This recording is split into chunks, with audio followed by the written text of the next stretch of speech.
Hello friends, आज के हमारे इस वीडियो में हम बात करेंगे कंपैरेटिव पॉलिटिक्स और कंपैरेटिव गवर्नमेंट के ऊपर में।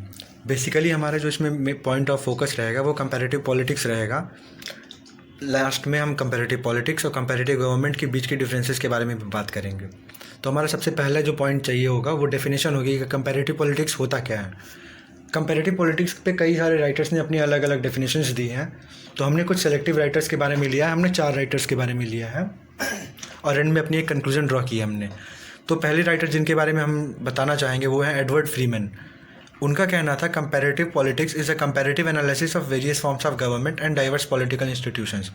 यानी कि कंपैरेटिव पॉलिटिक्स जो है वो वेरियस फॉर्म्स ऑफ गवर्नमेंट, यानी कि एग्जांपल में बोल सकते हैं डेमोक्रेसी, डिक्टेटरशिप, मोनार्की, इन सब टाइप के गवर्नमेंट्स के बीच में कंपैरिजन करके पढ़ता है और अलग अलग political institutions, for example executive, legislative, judiciary, इनके बीच में भी कंपैरिजन करके इनके डिफरेंसेस वगैरह पढ़ता है। फिर जो अगले राइटर हैं वो हैं एम कर्टिस।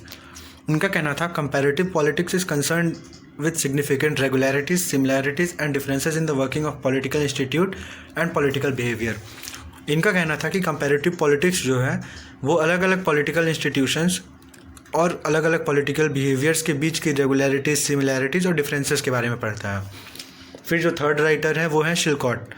इन्होंने कहा था comparative politics studies a broader range of political activities including government and their institutes as well as other forms of organisations not directly related to government, national government, for example tribes, communities, associations, union etcetera.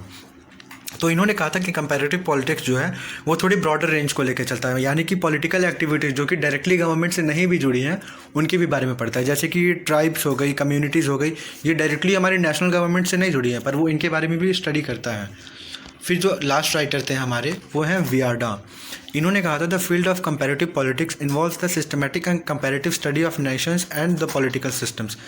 इनका कहना था कि जो comparative politics जो field है ये systematic और comparative वे में, यानी कि कंपैरिजन करके अलग अलग नेशंस और उनके पॉलिटिकल सिस्टम्स के बारे में पढ़ने की बात करते हैं। इसके बाद हमने अपनी जो खुद की कंक्लूजन ड्रॉ की है वो ये है कि comparative politics is the comparative study of other countries, citizens, different political units either in whole or in part and analyses the similarities and differences between those political units. यानी कि comparative politics जो होता है वो अलग अलग countries के, उनके सिटीजन्स, उनके अलग अलग पॉलिटिकल यूनिट्स के बीच में डिफरेंसेस, सिमिलैरिटीज़, इन सब चीज़ों के बारे में स्टडी करता है। ये हमारी ड्रॉ की हुई कंक्लूजन है। इसके बाद हम पढ़ते हैं nature of comparative politics. Comparative politics के नेचर को लेकर 2 आइडियोलॉजीज़ हैं। पहली आइडियोलॉजी ये है कि comparative politics is a vertical comparative study. इसका मतलब ये है कि कंपैरेटिव पॉलिटिक्स की जो वर्टिकल स्टडी होती है, वर्टिकल टर्म से ही पता चलता है कि मतलब जो चीज़ वर्टिकल वे में रहती है। इसका कहना ये है, इसका मतलब पॉलिटिकल पॉइंट ऑफ व्यू से इसका मतलब ये होगा कि जो कंपैरेटिव पॉलिटिक्स का वर्टिकल स्टडी होती है वो मीनिंगलेस होती है, क्योंकि इसमें जो भी स्टडीज़ होती हैं वर्टिकल वे में वो क्वांटिटेटिव होती हैं, ना कि क्वालिटेटिव होती हैं। तो इसीलिए लोग इसको हॉरिजॉन्टल वे में पढ़ना ज़्यादा प्रेफर करते हैं। हॉरिजॉन्टल वे से मतलब ये है कि the comparative study of national government with the past national government of same country is possible.